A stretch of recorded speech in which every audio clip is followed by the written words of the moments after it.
नमस्कार। औशु की श्रृंखला में आपका स्वागत है। और अपने पिछले कार्यक्रम से अपने व्याख्यान को आगे बढ़ाते हुए आजाद हिंद फौज के वो वीर जिनको नेताजी ने सम्मानित किया था मेडल देकर के, उनकी चर्चा को, उनकी बहादुरी की गाथा को मैं आज फिर आगे बढ़ा रहा हूं। ऐसे ही बहादुरों में थे एक हवलदार नायडू।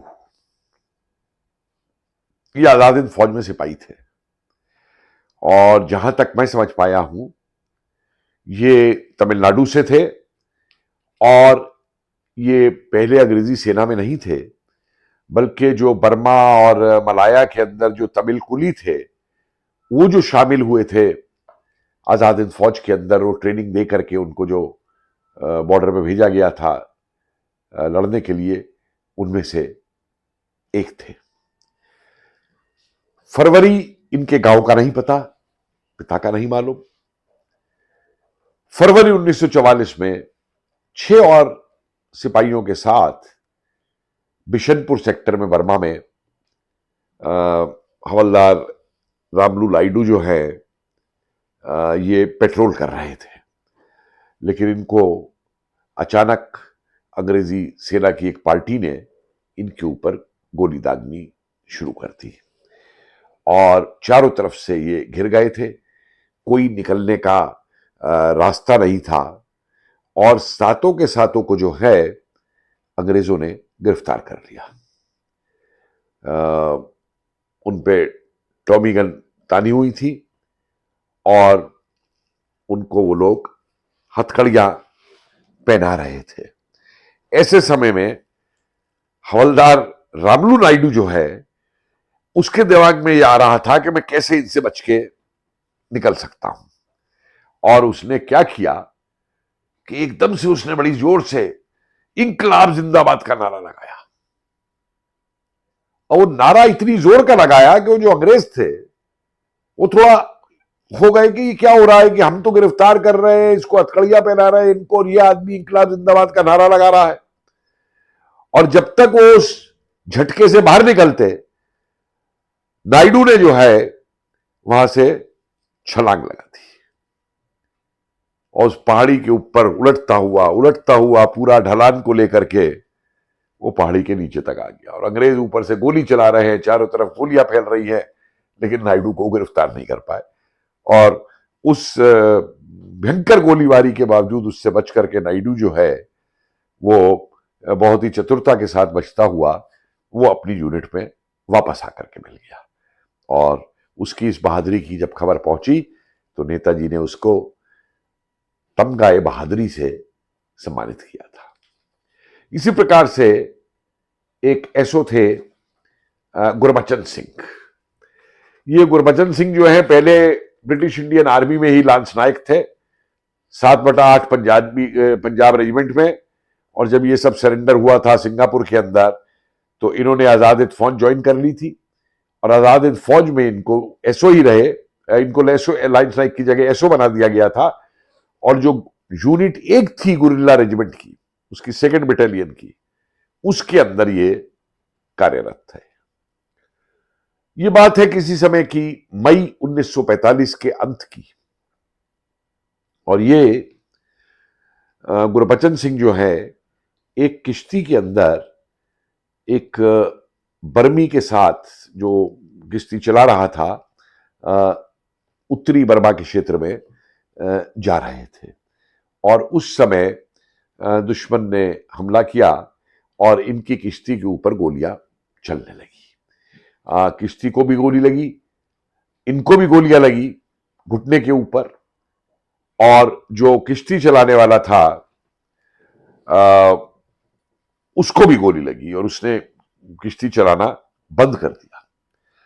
तो ज्ञानी केसर सिंह ने अपनी पुस्तक में ये पूरा वृतांत लिखा है। वो कहते हैं कि ये जो अमेरिकी सैनिक थे ये सब ऑफिसर गुरबचन सिंह के ऊपर कूदे कि उसको जिंदा पकड़ दिया जाए, लेकिन गुरबचन सिंह जो है कूद करके किश्ती के पीछे होके छुप गया और वहां से अपनी पिस्तौल निकाल करके इन अमेरिकियों के ऊपर गोली चलाने लगा। और इसमें इसने इन 2 अमेरिकी सैनिकों को जो है घायल कर दिया। और ये तब जबकि उसकी केवल 4 ही उंगलियां जो हैं वो काम कर रही थी। उसी से वो अपनी पिस्टल को लोड कर रहा था, उसी से गोली चला रहा था। और क्योंकि एक गोली जो है उसके सीधे हाथ तक में लग चुकी थी अंग्रेजों की तरफ से, लेकिन उसने अपना उत्साह नहीं छोड़ा और घायल होते हुए भी वो किश्ती को आगे ढोता रहा। और इस तरीके से उसने वो जो दोनों किश्ती वाले बर्मी थे उनकी जान भी बचाई, खुद भी अपनी जान बचाई, और वो किनारे पे किश्ती को ले आया अंग्रेजों की फायरिंग से बच करके। और बाद में जब गिनती की गई तो पता लगा कि 3 अमेरिकी सिपाही जो है उसकी गोली से मर गए थे और बाकी वहां से भाग गए थे। और जब ये बहादुरी की कहानी पहुंची आजाद हिंद फौज के हेडक्वार्टर में, तो एसओ गुरबचन सिंह को 2 तगमे दिए गए, तगमाए वीर हिंद और तगमाए शत्रुनाश क्लास 1। इनके पिता का नाम गंगा सिंह था और ये गुरदासपुर पंजाब में गुरदासपुर जिले के तलवंडी तहसील में पिखिया गांव के रहने वाले थे। ये थी इस वीर की कहानी।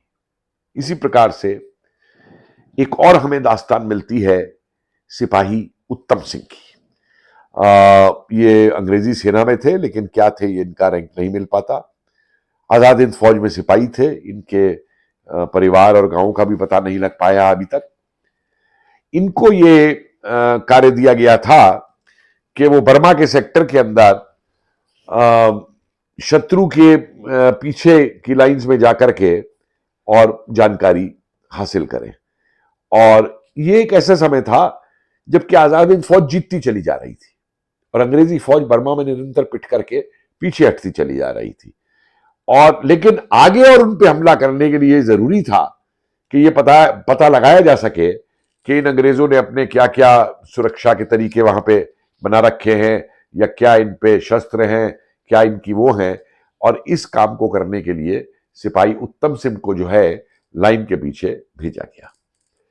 सिपाही उत्तम सिंह जो है ये जो इनके दुश्मन की लाइंस थी उनके बहुत नजदीक पहुंच गया, लेकिन अंग्रेजों ने इसे देख लिया और इसके ऊपर गोलियां चढ़ानी शुरू कर दी।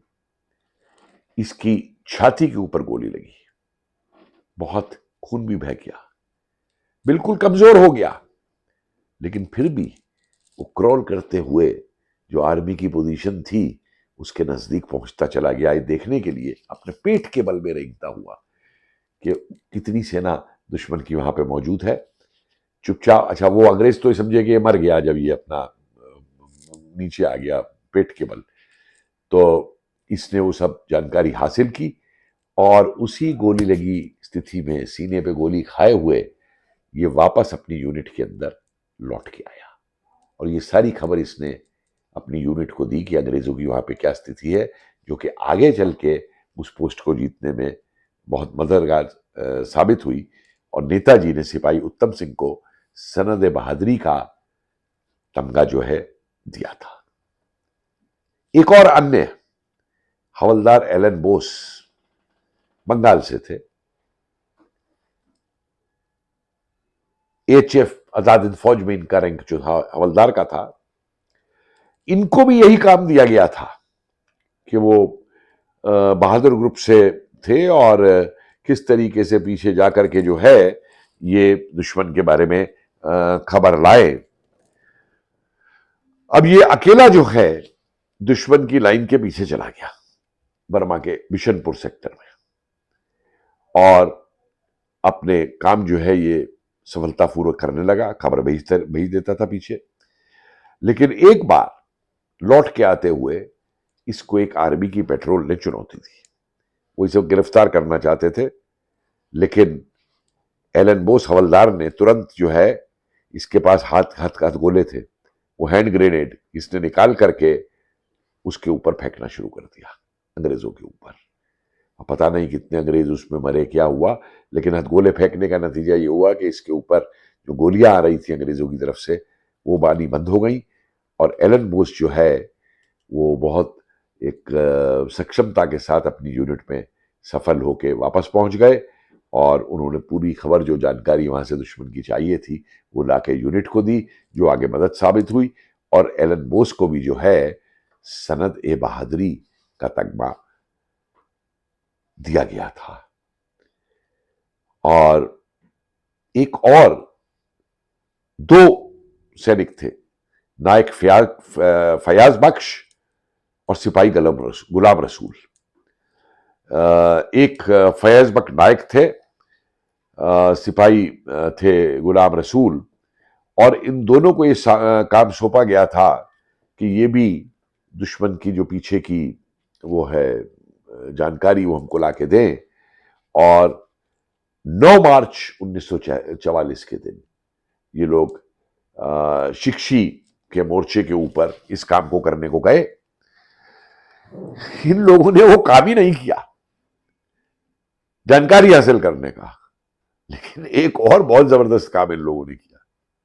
लौटते हुए एक अंग्रेजी सैनिक इनके हत्थे चढ़ गया और इन्होंने उस सैनिक को पकड़ लिया, बांध लिया, और उस बंधे हुए सैनिक को जो है बंदूक दिखा करके अपने साथ चलाते हुए ये लोग अपनी यूनिट तक वापस लेके आए।